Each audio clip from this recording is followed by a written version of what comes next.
And our next speaker is also one of the sponsors of our program. Had a chance to interview Mr. Gore on the radio in recent days and learned some very interesting things about fracking and nitrogen's role in it.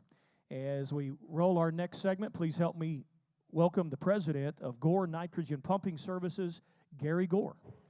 Good afternoon. Jackie's story there, and when she mentioned the rodeo and Frank Phillips, kind of brought an interesting thing to mind. I've been in the service business for quite a while, but back in 1939, my granddad started a Phillips 66 service station, and going over to Frank Phillips's old family picnics was a really big deal that he used to tell me about. So anyways, it's a small world, but it started a tradition in our family of working in the service business. And a few months ago, Mr. Ward extended the offer for me to get to participate here in the Texas A&M Agrilife Anadarko Energy Conference. And I thought, for a service guy, that's a pretty big privilege to be able to talk to an audience.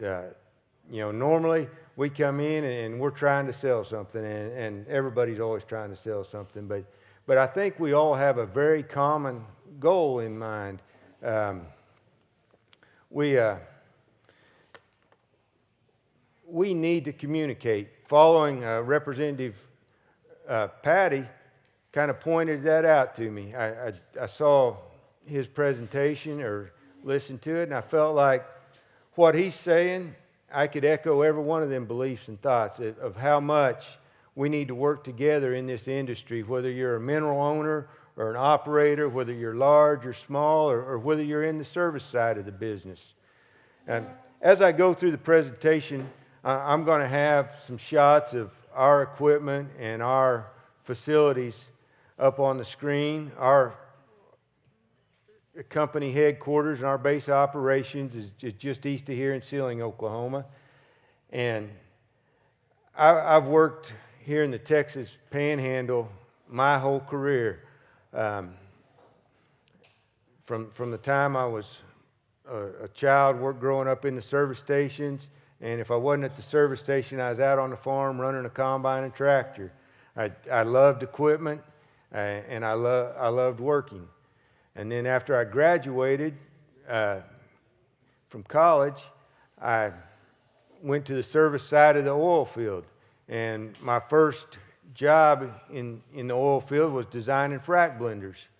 So I've been doing this professionally since 1990. And I took a lot of pride in developing our equipment for the fracturing industry. And the fracturing industry has been in the news a lot the last several years, but it's not a new industry. When I started in the 90s, I was studying wells that were fracked back in the 1950s, and a lot of you will remember that the 1950s are when fracturing became popular in this part of the world. From Borger clear up through Kansas, there was a tremendous amount of that in the 50s and 60s. So even though the process has evolved and we've improved the technologies, we're making more than ever, it's not something new. What is new is everybody's awareness of it. When you can jump out there and you can Google anything about it and you know more than a lifelong resident in a few minutes, maybe it's right, maybe it's wrong. But as we work in this industry, we need to help people understand what is right about the industry. And like Representative Patty said, we need to educate generations on how important our oil and gas industry is to not only this area, but to the United States, to America, and to the world. That's a big part of the quality of life we enjoy today, is affordable hydrocarbon energy. Not that anybody is opposed to renewables, but hydrocarbons make up the bulk of it. With that said, I'll jump on into the presentation. Gore Nitrogen is a hydraulic fracturing company.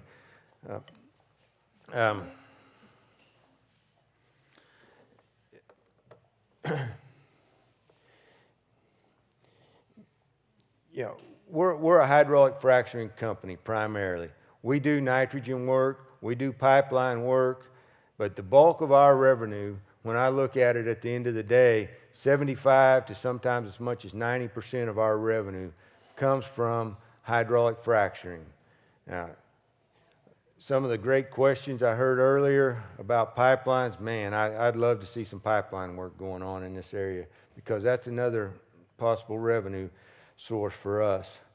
But until that happens, we're going to keep working on these wells we've got. As I got this presentation together, I come up with 6 basic areas I wanted to talk to you about.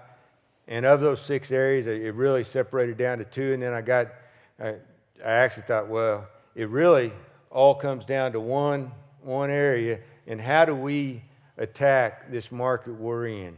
You know, our politics are so polarized that you're either one way or another. You know, our service companies are service companies, our operators are operators, and we've got to work together to battle this environment. And that's really the point of every area I'll touch on. I'm going to talk about the market conditions from a service provider's point of view. I'm going to talk about the customer focus we need from our side, and then how we need to work with the operators on that. I want to talk about the types of jobs that we can do in this market where cash flow is all we can operate on. It's a tight market. And then I'm going to talk about a couple things behind the scenes in my business, you know, how much we increase our maintenance to work in a market like this, because reliability is king when we're in a tough market. And I'm going to talk about what it takes to run a quality frac program and also the technology behind it. You know, when we park that frac van out there, I invite each of you to step in there. You know, it's got a lot of bells and whistles, but it's got one purpose, you know, to help us put everybody in an environment out there on location where we can make the best decisions to complete a well. And whether the guy sitting there in that frac van is making the decisions or a guy in Houston or Denver or wherever else in the world, you know, we've got to have the right communication for those guys to make the right decisions. And we've got to put out the right information so that politically we're not thrown under the bus for any number of things.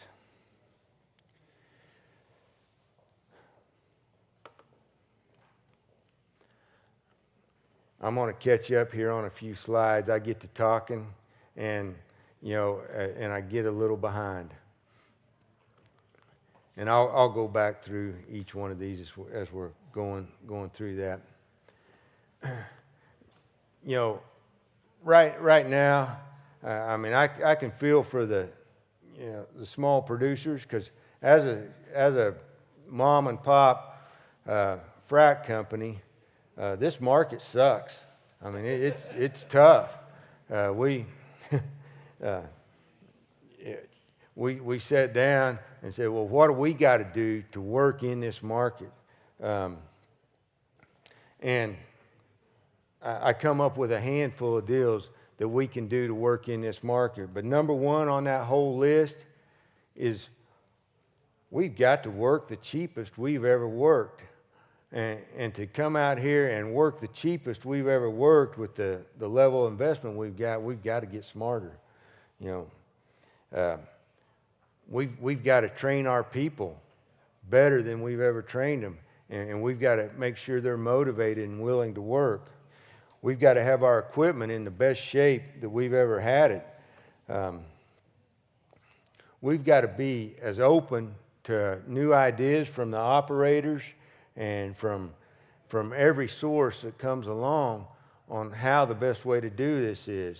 I know I saw Richard out here earlier, and I thought, well, if we go talking frac theory, I'll try to educate him, but we've got to be open to his frac theory too.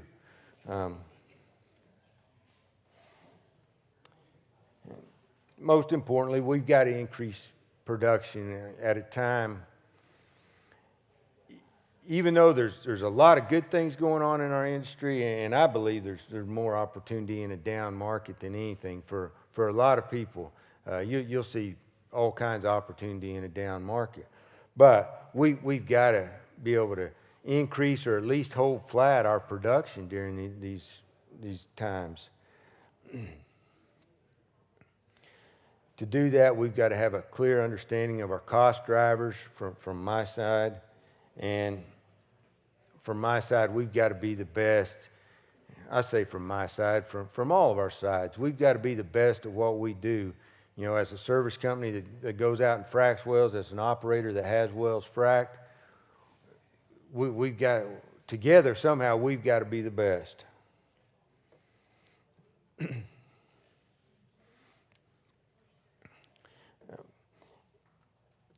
And, you know, the slide itself, there's nothing on that slide that says anything of importance here.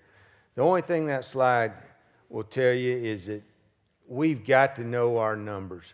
You know, every day when we go out there and frack your well or we do any other service, we've got to know your numbers and we've got to know our numbers, because when we go to bid that job, it's got to be dirt cheap. We've already said we're going to work the cheapest we've ever worked, and that doesn't mean on $1 million frack job.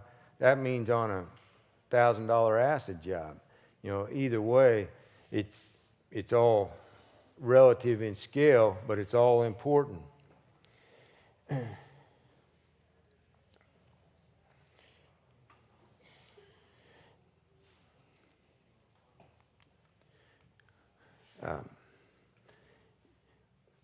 And the only way that we can get to those levels of efficiency are knowing our numbers. You know, we've got to know our cost drivers. And just like you as operators, over the years, you haven't really had to publicize how important hydrocarbons are to the world. Well, as a service company, we used to be able to work at a pretty decent profit margin. And if we wasted a little here and we wasted a little there, we were okay.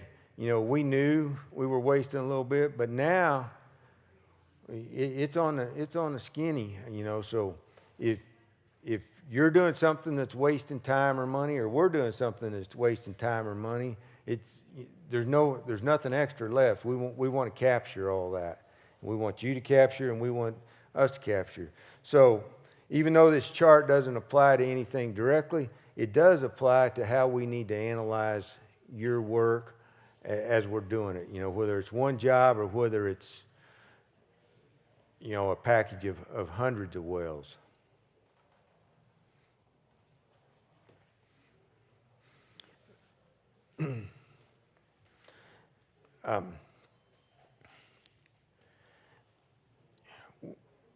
We do a lot of large frac jobs. You know, like I mentioned, that's our biggest source of revenue. But in this market, it's all about job selection, job type, and it's always come down to geology. The one place that we know the geology and know it better than anywhere else is on your existing well bores. You know, the refrac market, the recompletion market is, in this type of deal, our biggest area that we can help maintain your production and hopefully offset the declining revenues that most of us are seeing right now. You know, between knowing that and the right candidate selection, we can do amazing things with old wells. what's always impressed me is I've been to a lot of frac schools over the years. You know, in 1990, I started going to frac schools, and I learned a lot of frac theories in those different schools. And over the years, every one of those theories have been disproved, you know, completely. You know, we used to think, okay, we've got to build 2,500 pounds of net pressure and screen this thing out, you know, to have a good frac job. And then we thought, well, we don't need any sand, and it goes around in circles. But the point is, every time that cycle goes around, one thing's been consistent. If you go back into good wells, you make good wells. If you go back into doggy wells, you get doggy wells. So we've done a lot of frac work on recompletions. Over 50% of our business is going back into old wells. And the one consistent thing I figured it out is, if somebody comes in and says, well, I've got this well, I don't think the original frac job was good, this well never did do very good, we're probably going to have another failure on our hands. You know, we'll talk to them about it and say, well, you know, our success rate's not very good. If the first guy couldn't do it, our success rate's limited. But if he comes in and says, well, no, that well's still doing pretty good. You know, it did great. Sure, it's dropped off and it's declined. But yeah, I don't want to touch that. Well, that's where the bread and butter is. You know, it was there before, and it's typically there again. And you know, we've got depletion and we've got those things, and fortunately, we've got a large nitrogen fleet that's number one thing on addressing bringing those kind of wells back. And we can get into the details of how to do that job, but the important thing on that is that the good wells that once were good wells are typically going to be the good wells that are again.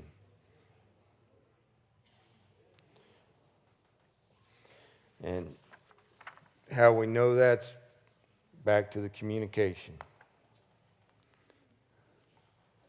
You know, just on that same point, just real briefly, you know, we've done a lot of horizontal refracs where we're going out and we're trying to re-stimulate a horizontal well bore. It takes some different technology to do it, you know, but it's very doable. We go into vertical wells, you know, there's not a week goes by that we don't have a recompletion on a vertical well. Now, some of them are old wells that we're fracking the same zone. Some of them are horizontal wells that have been plugged and we've moved up hole. Some of them we don't trust the casing and we go down tubing. You know, there's a multitude of ways to do it.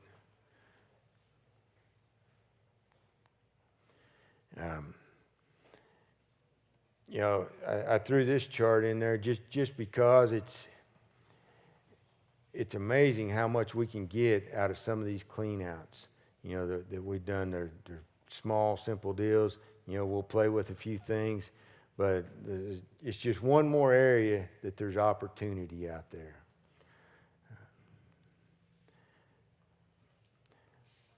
The sand comparison is one more area there's opportunity to save cost.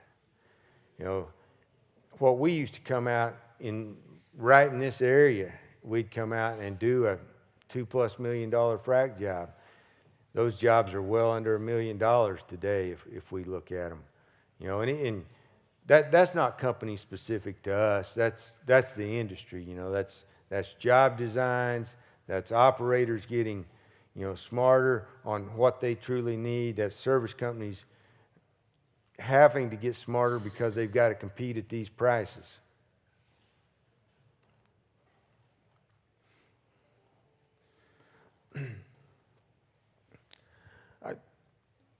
I kind of moved through this pretty quick. I'm proud of the equipment we run and the way we run our operation. You know, I've always been amazed when I talk to different ones that hard times hit, and the first thing they do is cut down on their maintenance.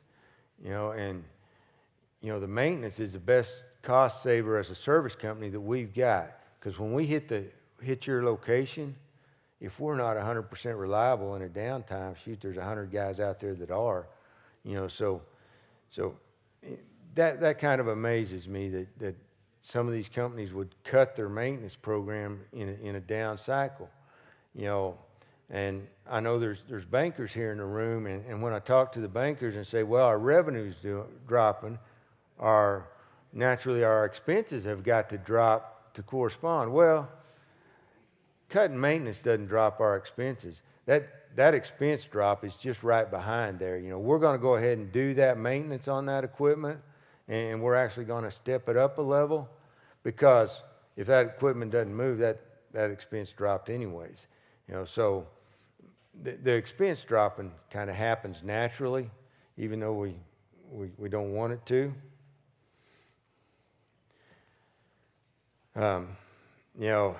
If you've done a lot of frac work, you're out there, and mechanical issues are known to be around frac jobs, and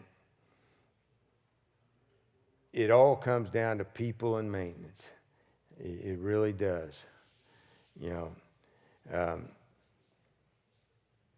and there's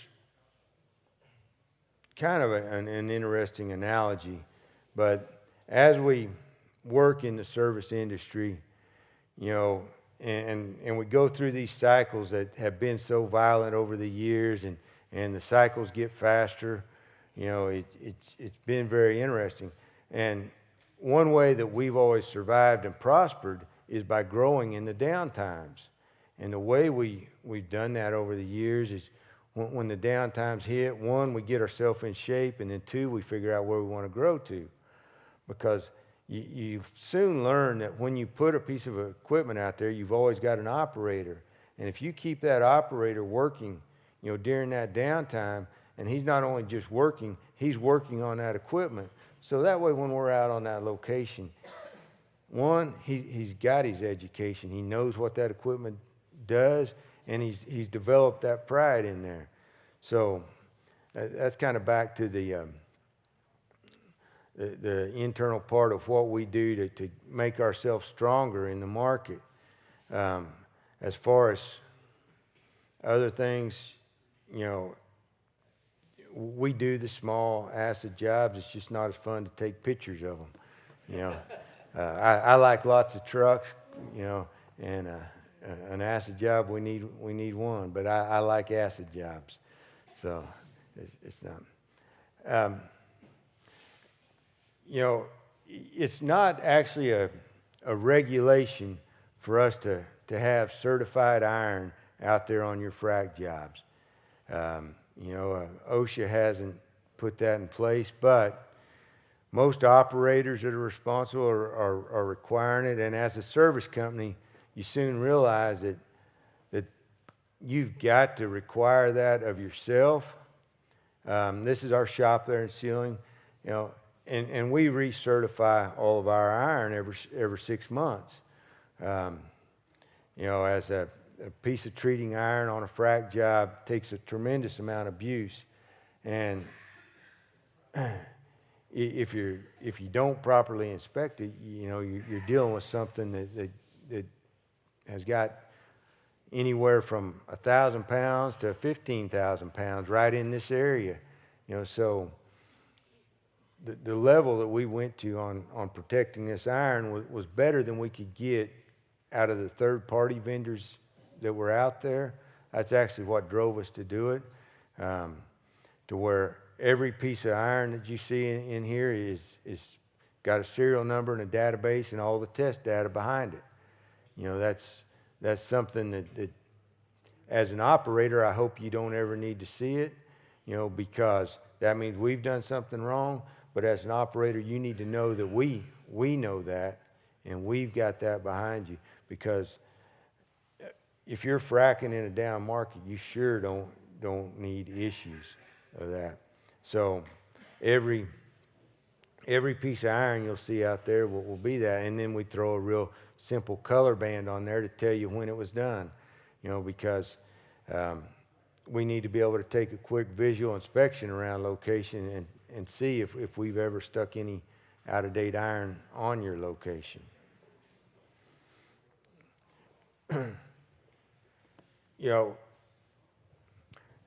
I make a lot of analogies in things, and from a service company to an operator, we're in a little bit of the same boat. It's hard to go out and drill new wells right now, and that's why I focus on old wells. And it's the exact same on the equipment. Right now, I can buy equipment well under 50 cents on the dollar, and I hope it don't go lower. So it's very hard to go out and buy new equipment in this market today. So we've got our shops, and we'll pull it in, and by the time that unit leaves there, it'll be a new unit.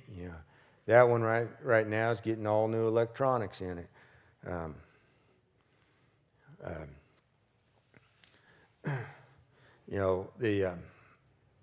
There in that same shop, we just pulled this unit that's sitting outside out. And that's what our guys do. Everything that you see inside of that frac van is right there. Our local guys just 90 miles east of here put all that together. It's an impressive operation. But there's not good places to go out there and just buy that off the shelf.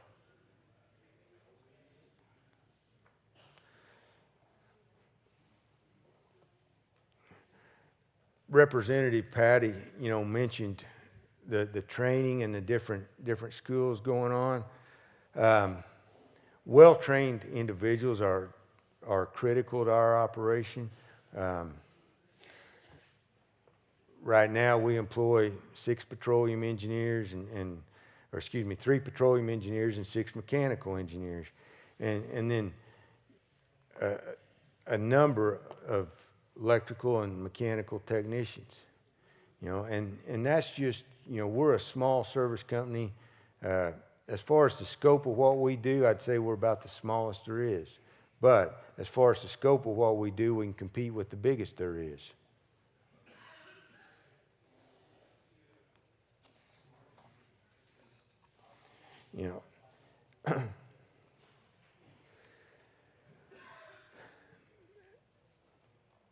As we kind of wrap this deal up, my goal, of course, is increased activity and demand here in the Anadarko Basin, because that's where we've worked our entire career. And anybody out here that says, well, they're increasing their program, they're going to be a rarity, because nobody is. But until you find that guy that says, hey, minimal cash flow, we can recomplete wells and be very successful. Every downturn, there's so many people that do so well. They set themselves up so well during these downturns, and that's what we're out looking for today. That's what we've done every downturn so far, and that's what we intend to do this downturn.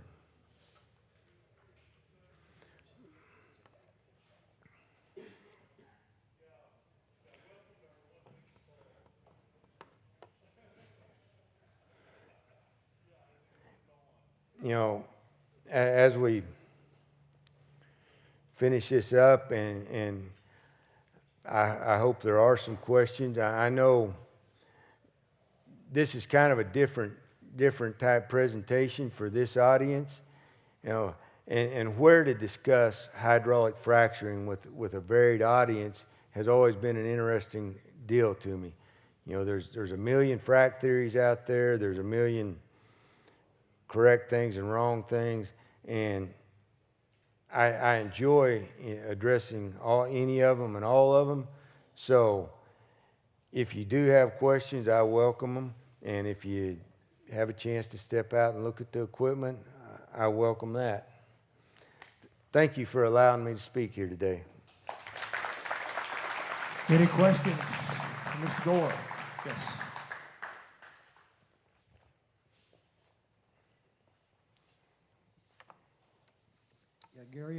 those slides you talked about regional sand Yes. versus northern white sand. Yes. Is the regional sand the stuff that you have in county down by Oakwood? There is. Could you talk a little bit about that? There's 3 sand plants right south of Sealing, from just south of Sealing down past Oakwood, and it's low quality sand. It's jagged, it's got low crush strengths, it's dusty, it's dirty, but it's cheap. You know, you can buy it for less than what you can pay the rail company just for shipping, let alone the sand. So, you know, frac sand has normally been a good, hard, round sand with a high crush strength. This sand has none of those properties, but it's the most popular thing we're running today, and the one quality it has is cheap. You know, we're talking to some guys out in New Mexico that can ship sand in here that's a regional sand, and it's one quality, it's cheap. Now, that's one of those frac theories that has taken me a long time to buy into, but if you as an operator say it doesn't matter what we're putting that sand, I'm probably going to say I'll pump it. You know. A question from someone in the audience who doesn't like microphones. For the non-operators in the room, can you run through a quick typical frac job for our area and what that entails? And when you're going back in an old well, do you use the same frac equipment process, or is it a different process? I'd be happy to. And as far as a typical frac, it's kind of hard to, you know, it's like giving you a typical meal. There's so many different zones and so many different formations that the details get varied. But in general, we're pumping water and we're pumping sand and we're putting it down the hole. We're doing a lot of brown dolomites, which is a formation that's plus or minus 2,500 foot deep. We need very little equipment to do those jobs. You know, we can go in and those will frac less than 2,000 PSI, and we don't need a lot of equipment, but we'll be pumping sand, we'll be pumping water, we'll be pumping nitrogen on those jobs. And we'll have a frac van similar to the one out front, and we'll have a blender, and we'll be doing that. And on that type of deal, we'll go right back into the original perforations most of the time. And then just outside of town here, we've got some that we need to go 8,000 pounds and 100 barrel a minute to do the job. So we need a lot more equipment, but the process is exactly the same. You know, with the water, the sand, the fluid system may vary a little bit, but it's very similar. I knew that's how that worked. Didn't you, Bill? Yes, sir. The fracking process that you used to use, has it changed as much now in the materials that you use? Sand or some other hydrochloric acid or whatever? There was a lot of hydrochloric acid ran then. There's a lot of hydrochloric acid ran today. What I found really interesting was back in the 60s, I was looking at old well files, and up north of here, just into Kansas, they were running dump trucks full of river sand and fracking chase wells, which is about the same as a brown dolomite well west of here. Yeah, and they were doing that, which I would have called that regional sand. And then we evolved to all high-dollar northern white sand shipped in, and now we're back to pumping regional sand. So it's a circle, but the consistencies, we were pumping water and we were pumping sand in the 50s and 60s, and we're pumping water and sand today. A few enhancements, but it's similar. Wait, sir. Here we go. Over CO2. Cost and availability is the deal. On shallow wells, nitrogen's considerably cheaper to run, and it foams up better and it carries sand better. On a deeper well, that cost equalizes out. They're very similar in cost. The CO2 is like in your Coke can. It'll stay in your fluid a little longer than the nitrogen. It won't foam up quite as good, but they're very similar processes and